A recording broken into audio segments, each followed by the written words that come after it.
balik lagi di podcast Dian dan Melinda. Bareng aku Dian, dan di sana ada Kak Melinda.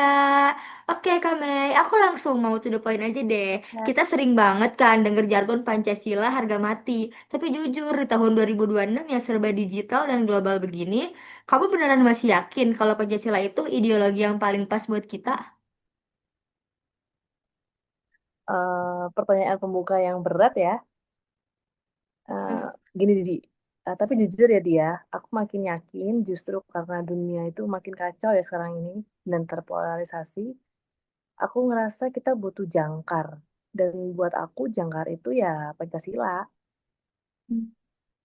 Oke, tapi kenapa?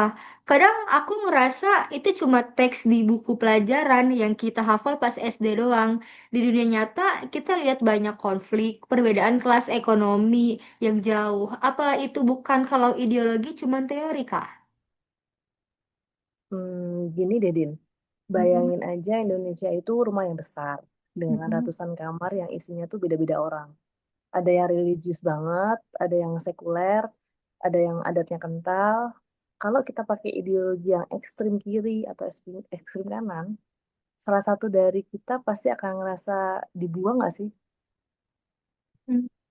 Maksudnya Pancasila itu jadi jalan tengah. Lebih dari sekedar jalan tengah sih menurutku. Pancasila itu titik temu. Coba deh kamu lihat sila pertama, Hmm. itu ngasih ruang buat waktu, buat Tuhan nggak sih? Tapi Hmm. nggak bikin kita ngerasa negara teokrasi. Sila kedua itu tentang kemanusiaan universal. Di zaman AI dan otomatisasi sekarang, nilai kemanusiaan itu justru yang paling mahal kan?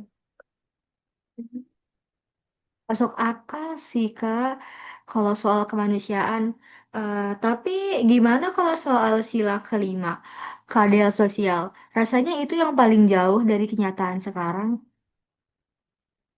Justru di situ poinnya. Ya nggak sih, Din? Soalnya ideologi itu Hmm. bukan mantra yang sekali baca langsung ubah dunia jadi surga. Ideologi itu kompas nggak sih? Kalau kita ngerasa keadilan sosial itu tercapai, ya kita pasti sila kelima buat kritik kebijakan pemerintah atau buat gerak bareng. Tanpa Pancasila, kita nggak punya standar bareng buat bilang, itu nggak adil kan?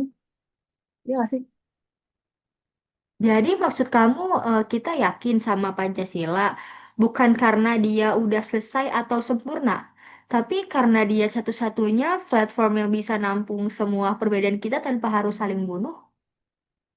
Tepat banget. Pancasila itu living ideologi.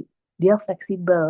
Dia nggak anti kemajuan, tapi dia nahan kita semua nggak kehilangan jati diri sebagai orang Timur yang gotong royong.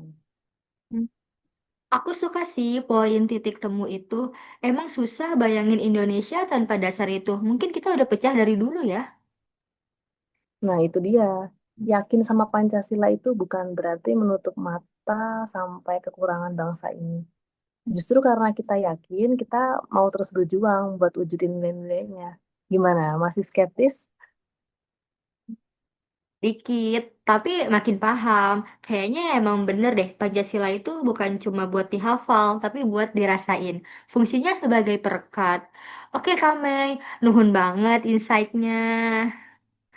Ya, sama-sama di. Yuk kita habisin kopinya. Oke, Terima kasih. bye-bye. Terima Bye. kasih.